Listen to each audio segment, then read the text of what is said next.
चलो अब हम देखेंगे electric field on the axis of a disc. चलिए शुरू करते हैं। Electric field on the axis of a disc में सबसे पहले हम लोग डिस्क बना लेते हैं। अब ये डिस्क जो है इसी परपेंडिकुलर ऐसे प्लेन में रखिए, बोर्ड के परपेंडिकुलर प्लेन में आप मान लीजिए इसे रखिए। अब ये पॉइंट पी इसके एक्सिस पे आ रहा है, पॉइंट पी पे जो कि इसके एक्सिस से रेजिस्टेंस दूर रखा है। अब इस पॉइंट पी पे इस डिस्क के कारण हमें फील्ड निकालनी है। अब सबसे पहले फील्ड निकालने के लिए हमें इसमें एक एलिमेंट लेना पड़ेगा। एलिमेंट हमने और भी जितने भी वो चीज़ें करी हैं उन मतलब ऑब्जेक्ट देखे उनके कारण इलेक्ट्रिक फील्ड में सबसे पहले हम लेते थे एलिमेंट। ऐसे इस केस में भी हमें सबसे पहले एक एलिमेंट लेना पड़ेगा। इसमें एलिमेंट हम लोग लेंगे आर पे जाके डी आर एक जो कि होगी एक रिंग। आर पे जाके हम लोग डी आर की एक रिंग लेंगे। आर पे जाकर डी आर की एक रिंग लेंगे जिसका चार्ज डी क्यू होगा और जो कि पी एक्सिस होगी। आर पे जाकर डी आर की रिंग की जिसका चार्ज है डी क्यू जो कि डी आर डिस्टेंस में रखी है डिस्क पे। और इसकी हमें क्वेश्चन में मतलब जो हमारा जो भी डेरिवेशन है उसमें हमें सिग्मा गिवन है और एक्स गिवन है। इसकी पॉइंट पी से इसके पॉइंट की डिस्टेंस गिवन है। तो सिग्मा को हम लेते हैं 4 पर यूनिट एरिया। इसका एरिया टोटल कितना बन जाएगा? इसके अंदर हमने ये रिंग मान लो रिंग की लेंथ इनटू उसकी थिकनेस। तो लेंथ है इसकी 2 पाई आर इनटू थिकनेस इसकी कितनी है डी आर। मान लो एरिया बोलते हैं 2 पाई आर डी आर और चार्ज कितना है डी क्यू होगा। उसके बाद हम देखें और हम जानते हैं कि हमने इलेक्ट्रिक फील्ड जो निकाली थी तो हम जानते हैं कि रिंग के कारण जो रिंग की इलेक्ट्रिक फील्ड होती वो k q x by x y plus r square की पावर 3/2 होती। वही हमको यहाँ पर कर देंगे क्योंकि हमने यहाँ पे जो एलिमेंट माना वो भी एक रिंग ही है। तो रिंग की इलेक्ट्रिक फील्ड क्या होती है उसके एक्सिस पे k q x by x y plus r square की पावर 3/2। यहाँ पर चार्ज कितना है यहाँ पे हम लोग क्यू मानते थे रिंग की चार्ज को, यहाँ पर हमने रिंग की चार्ज को डी क्यू माना। तो के की d q x by x y plus r square की पावर 3/2। उसके बाद हम लोग यहाँ से डी क्यू निकालेंगे तो डी क्यू की वैल्यू है sigma 2 pi r d are. अब यहाँ पर डी ई की जगह पे अब हम यहाँ पर डी क्यू की वैल्यू को यहाँ पर करेंगे तो k sigma 2 pi r d r x plus r square की पावर 3/2।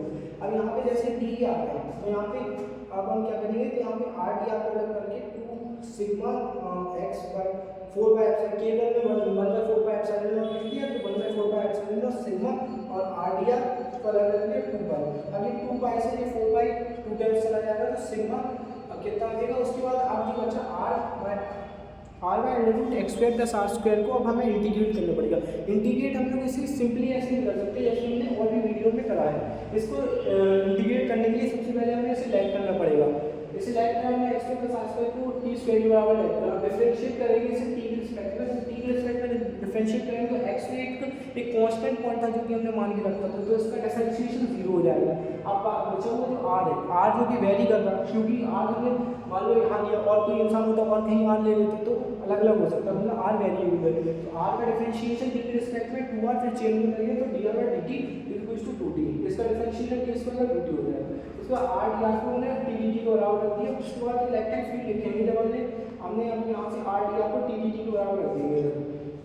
जब आर डी आर को टी डी टी के बराबर है तो डी कितना हो जाएगा sigma x by 2 epsilon not.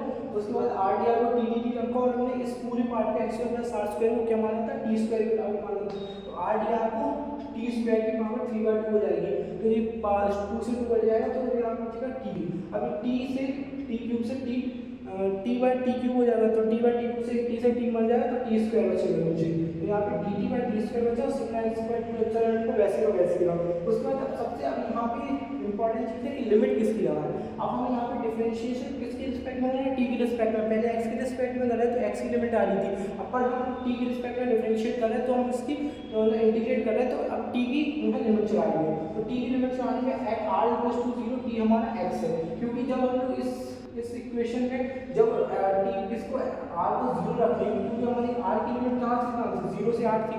जब आर को हमने 0 रखा तो टी बराबर आया एक्स को, जब आर को कैपिटल आर रखा तो हमारा टी की वैल्यू है under root x plus r square.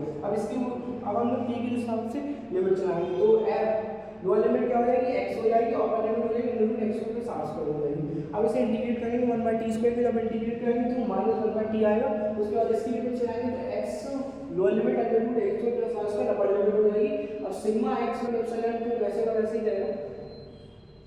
अब इसे अगर लिमिट माइनस लोअर लिमिट करेंगे तो -1 by under root x r square plus 1/x हो जाएगा। उसके बाद अब x1 अंदर लिख देंगे इस ब्रैकेट के, तो सिग्मा बाय 2 x1 1 माइनस अब ये वाला x नहीं वाला x बन जाएगा, तो ये सामने आ जाएगा, तो 1 माइनस x का रूट x1 प्लस r2 ये हमारी फील्ड आ जाएगी।